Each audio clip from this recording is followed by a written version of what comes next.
Hello people, Remy here. The creator server videos are out, and in this video, I'm gonna tell you why you should skip Fatfa Hyacine.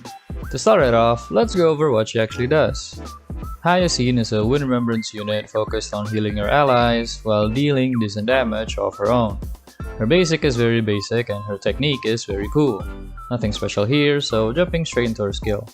It heals everyone in the team, and it heals Fatfa Lil Ika too. This is essentially Hyacine's main ability that you should be spamming, making her an SP negative sustain. That's right, she's SP negative. Not positive, not neutral, but negative. At least without massive amounts of external energy. So you'll have to keep in mind on your SP management. Thankfully, there's a lot of those going around in Castra's team because Castris herself doesn't use any SP. Next we have her ultimate. When using her ult, Hyacine will heal everyone in the team, and it heals Fatfa Lil Ika too. It also puts Hyacine in her special state called After Rain for 3 turns, which counts down at the start of Hyacine's turns. During this state, all allies have an increased max HP, which is nice for your HP scaling DPS. Do note that if Lil Ika isn't on the field for whatever reason, using either her skill or her ult will summon Lil Ika. Next is her passives. Her first passive makes it so she has a 100% crit rate at base.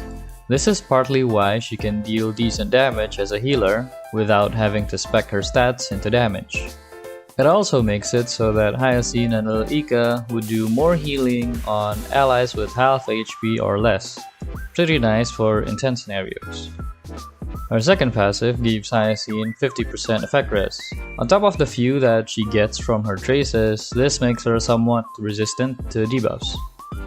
This passive also makes her able to cleanse a debuff from all allies every time she uses her skill or ultimate. And finally, we have her third passive, which increases Hyacine's max HP if she goes beyond 200 speed. 200 might be a scary number to hit, but with a high base speed, a lot of speed percent sources from her relics, not to mention you can focus most of her subs into speed anyway, because you don't have to focus on her other stats, makes going beyond 200 speed much easier than the characters before her.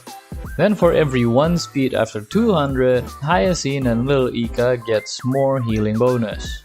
Technically, the cap to this is up to 400 speed, but as of right now, it's pretty much impossible to reach it outside of simulated universe shenanigans.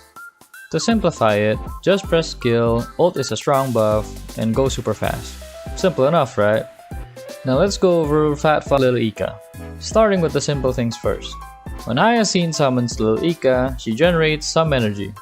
But if it's the first time in the battle that Lil Ika is summoned, she'll generate more energy. This makes it so that she can get her ult up in the first turn most of the time. And if for whatever reason Lil Ika leaves the field, Hyacine will get a self-action advance, which helps reducing Lil Ika downtime if it ever so happen. Now here's the fun part. Lil Ika doesn't actually move on its own. It has a fixed speed of 0, but it is immune to debuffs. If Lil Ika is on the field and your allies get their HP reduced either by enemies hitting them or by other allies consuming their own HP, Lil Ika will consume its own HP and heal the allies whose HP was reduced. Reactive healing works something like Bailu's Invigoration if you've ever played with it. Basically, you'll get the healing when you actually need it, which is very nice. Then if Hyacine uses an ability while she's in her After Rain state, the state that she gets when she uses her ult, Lil Ika will do an AoE attack. The damage of this attack is done by counting the amount of healing Hyacine and Lil Ika has done. After doing the attack, Lil Ika will clear half the healing counted, so you need to stack it up again.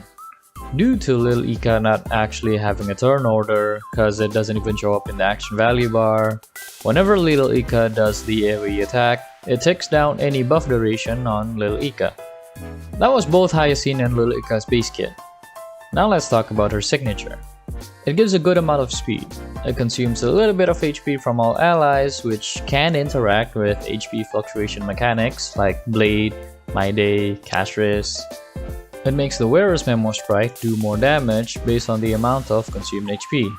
And it makes the wearer's Memo Sprite able to apply a vulnerability debuff to enemies whenever it uses a skill.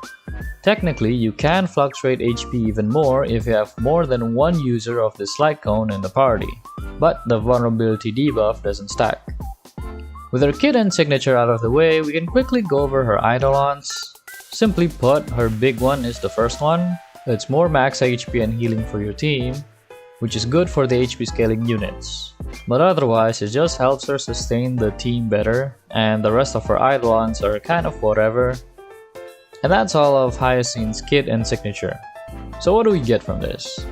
She's a definitive best in slot sustain for Castris, and maybe the other HP scaling units after you vertically invest into her.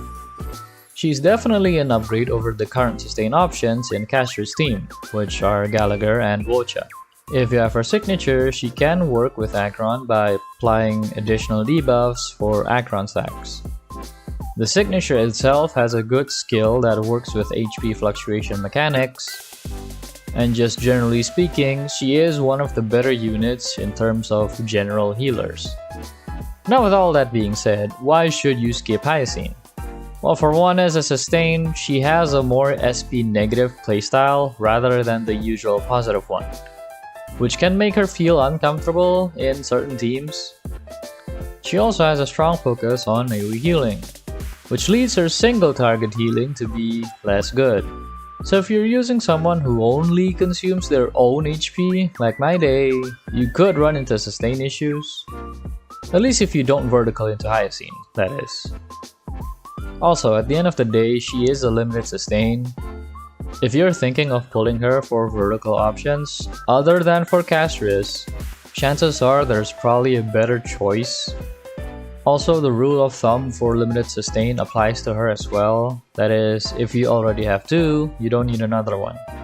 And if you're a new player, I'd highly suggest your first limited pull to be a DPS instead of a sustain, even though she can deal decent damage on her own. And finally, the biggest reason on why you should be skipping Hyacine. この明かりは星の希望。地を照らす命の証。見るがいい。エクスカリバー！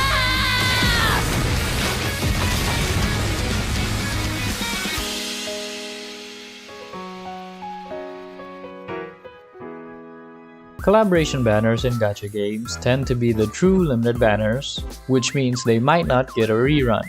Some games do have reruns for their collaborations, but it's safe to say that after the Fate banner is gone, they probably won't be back ever again. So if you're someone who's looking forward to the Fate collab units, it'll be in your best interest to save everything you have. Not to mention that it is officially stated that the collab banner would have a separate pity, so no building pity too. Obviously, this is all just my take on things. If you're looking for a caster's upgrade, then I'd highly suggest you consider pulling Hyacine. But if it is for literally anyone else, I'd say that an E0 S0 Hyacine is probably not enough of an upgrade for them. So do plan your pulls around that. And if you remotely care about the Fate collab units, then I'd say just skip the entirety of the patches until the collab is over. Because HSR banners will rotate in and out, but we can't say for sure that the Fate banners will ever come back.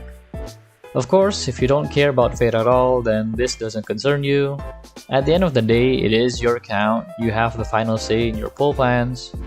But for now, that's about it.